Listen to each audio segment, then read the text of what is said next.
안녕하세요. 뉴스와 사람들입니다. 한동훈이 당대표가 된 다음날 정청래 법사위는 한동훈 특검법과 김건희 특검법을 안건으로 상정하고 청문회 또는 공청회를 진행하기로 했습니다. 회의 시작 때마다 늘 그랬듯 국힘의 송석준이 도발합니다. 어제 우리 한동훈 우리 국민의힘 당대표 선출이 된 게 어제 아닙니까? 그래 어제 선출되셨는데 오늘 첫날 우리 정말 여당 당대표에 대한 특검법을 1호 안으로 올리는 그 법사위가 정상입니까? 위원장님, 이 부분에 대해서는 제가 이따 시간 드릴 테니까 좀 정말 진정하게 해명을 좀 해주세요. 그리고 두 번째 안도 마찬가지 아닙니까? 예, 김건희 우리 대통령 영부인 이 특검법, 아니 유사 이래 처음으로 대통령 영부인께서 검찰 수사에 응해서 받았지 않았습니까? 이거 정말 있을 수 없는 일이 대한민국에서 벌어지고 있는데, 그럼에도 불구하고 많은 협조를 했는데도 불구하고 이걸 또 특검을 하자. 지금 수사 중인 사안에 대해서는 특검 대상을 원래 아니잖아요. 다 모든 것이 지켜본 다음에 문제가 있을 때 그때 가서 이제 특검을 논하는 건데, 자, 이 두 분에 대해서 우리 정청래 의원장님 존경받아야 될 존경하고픈 의원장님 해명해 주시고요. 이에 대해 늘 그랬듯 정청래 원장의 명쾌한 답변이 나오지요. 우리나라 헌법 제49조는 국회 의사결정은 다수결로 해라 라고 정해져 있습니다.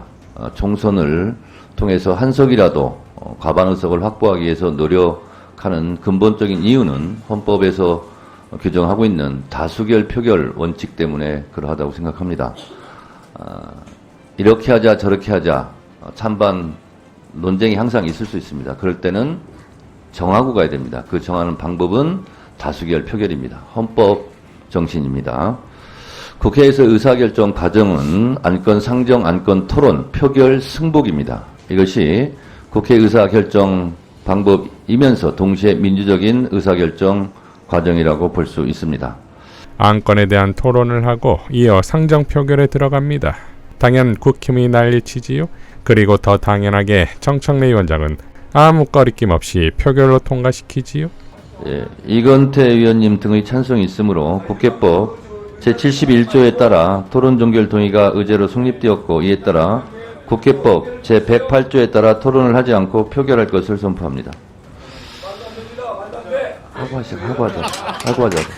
표결에 앞서서 회의장에 계신 위원님은 모두 재석 위원수에 포함된다는 점을 말씀드립니다. 그리고 방법은 국회법 제112조 및 제71조 단서에 따라 거수 표결로 진행하겠습니다. 먼저 찬성하시는 위원님들은 손을 들어주시기 바랍니다. 내려주십시오. 다음 반대하는 위원님은 손을 들어주시기 바랍니다. 반대하는 분 손 들어주세요. 반대하는 분 손 들어주세요. 내려주십시오.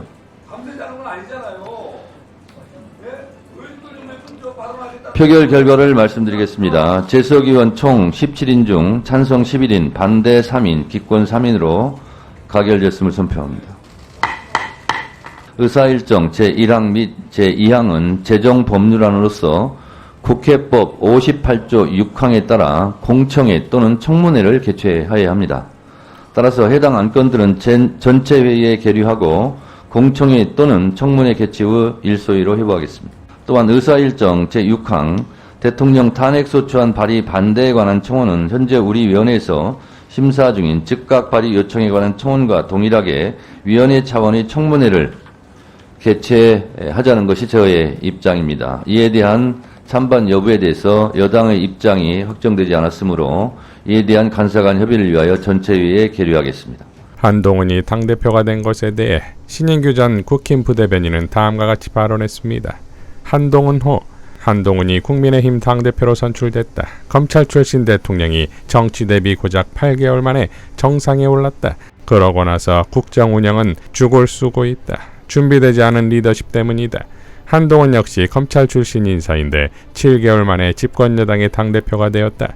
빨리 끓으면 빨리 식는 법인데 정치의 과정을 밟지 않은 정치 신인이 당을 이끌 리더십을 가졌을지 어려운 시험대 위에 올랐다. 지도부 내에서 김재원, 인요한, 김민전의 비토를 견디기 쉽지는 않을 것이다. 홍준표의 외곽 지원 사격도 아플 것이다. 민심을 따르는 신용만 하기에 민심과 당심 사이에 범민도 늘어날 것이다. 잘 견디기 바란다. 쉽지 않을 것이다. 그나저나 오늘 밤 김건희는 한동훈에게 문자로 축하 인사를 보낼 것인지가 궁금하다. 김건희 성격이라면 축하 전화를 걸지 않겠나 싶다. 검사들의 천국, 검사들의 나라, 이게 나라인가? 대한민국 정치가 정상 궤도를 완전히 이탈하고 있다. 이미 위험 신호가 들어온 지도 오래다. 이 나라는 검사들이 망치고 있다. 국민들을 믿는 방법 외에 다른 길이 없다. 그리고 그저 기도할 뿐 라고 밝혔습니다. 이현주 의원도 다음과 같이 밝혔지요. 어제 한동훈 후보가 국힘의 당대표로 선출되었는데 얼마나 갈까? 윤 대통령과 한동훈 대표는 검찰의 칼로 보수를 괴멸시키고 정치를 파괴한 운명 공동체이면서 동시에 한동훈 대표는 윤석열 대통령을 극복하고 차별화하지 못하면 정치적으로 살아남을 수 없다. 이 두 가지는 본질적으로 양립이 불가능하다. 더구나 이 두 측면이 부딪히는 지점들은 윤 대통령 내외가 피의자가 될 수밖에 없는 최혜병 특검, 김건희 여사의 사법 처리가 문제되는 명품백 사건 등 적당한 타협 지점이란 걸 찾기 힘든 사안들이다. 따라서 결국 한동훈 대표는 하나를 선택해야 한다. 그래서 나는 한동훈이 국힘의 당대표로서 오래 버티기 힘들다고 본다. 결국 쫓겨나거나 분열되거나이다. 의지와 상관없이 일의 본질이 그렇다 라고 밝혔습니다. 한동훈 특검을 직접 발의한 박은정 의원은 다음과 같이 밝혔지요. 지난 주말 서울중앙지검은 우리 법 앞에 예외도 특혜도 성역도 없다던 이원석 검찰총장을 패싱하고 김건희 맞춤 서비스를 제공했습니다. 김건희 여사는 경호와 안전을 이유로 검찰청 출석을 거부했고 서울중앙지검은 기어이 청와대 앞 대통령 경호처 부속 청사로 출장 조사까지 나가면서 보안 핑계로 검사들은 자신의 휴대전화를 압수당하다시피 제출하고 조사를 했다고 합니다. 김건희 성역을 재확인하는 검찰의 출장 서비스였습니다. 권력에 한없이 비굴한 초라한 검찰의 몰골입니다. 한동훈 전 법무장관과 그 가족에게 제기된 고발이 언론에 보도된 것만 2년간 12건입니다. 이런 한동훈 전 장관과 그 일가를 둘러싼 고발 혐의에 대한 경찰이 무혐의 처분을 내린 과정을 보면 과연 조사가 제대로 이루어졌을지 의문입니다.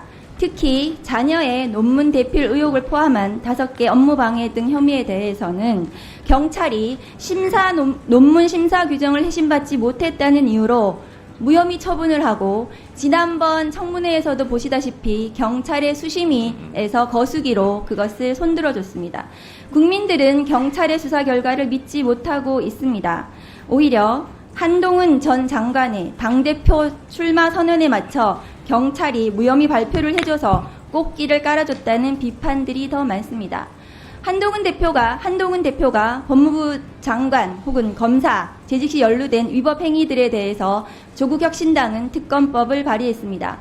존경하고픈 국민의힘 송석진 의원님이 인사청문회에서 제기된 의혹들에 대해서 왜 장관 이후에 왜 수사를 하냐고 말씀을 하셨는데 대한민국은 2019년 8월부터 장관의 인사청문회에서 제기된 의혹들에 대해서 무자비하게 마구잡이로 수사해서 기소하는 것이 관행이 되었습니다. 국민 여러분들께서 모두 알고 계실 것입니다. 최근 한동훈 대표의 법무장관 취임 이후 본격적으로 활동한 것으로 추정되는 댓글 조작용 계정이 무더기로 발견되었고 여러 아이들을 활용한 조작 의심 댓글들이 다수 드러났습니다. 이에 따라 조국혁신당은 어제 댓글팀 의혹에 대해서도 추가한 법안을 발의했습니다. 과거 국정원 댓글 사건으로 스타 검사가 된 윤석열 대통령 이하 우리 지금 정부에서 이 범죄는 매우 중대한 범죄일 것입니다.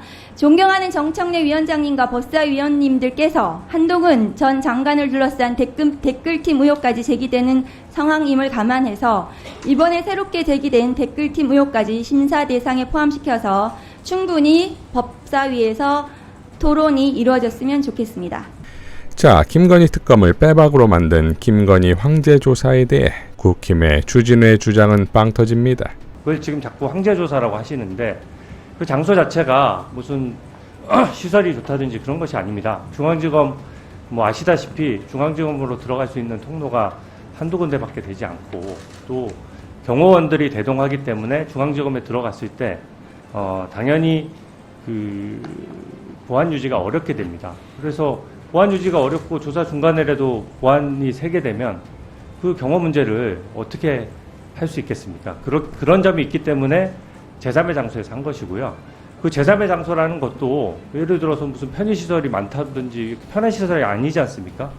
경호상 보안 유지가 되는 시설이라는 것이지 실제 시설은 실제 중앙지검보다 더 열악한 상황입니다. 그래서 야당에서 무조건 그 장소의 문제만 가지고 황제조사라고 단정하는 것은 저는 맞지 않다고 생각합니다.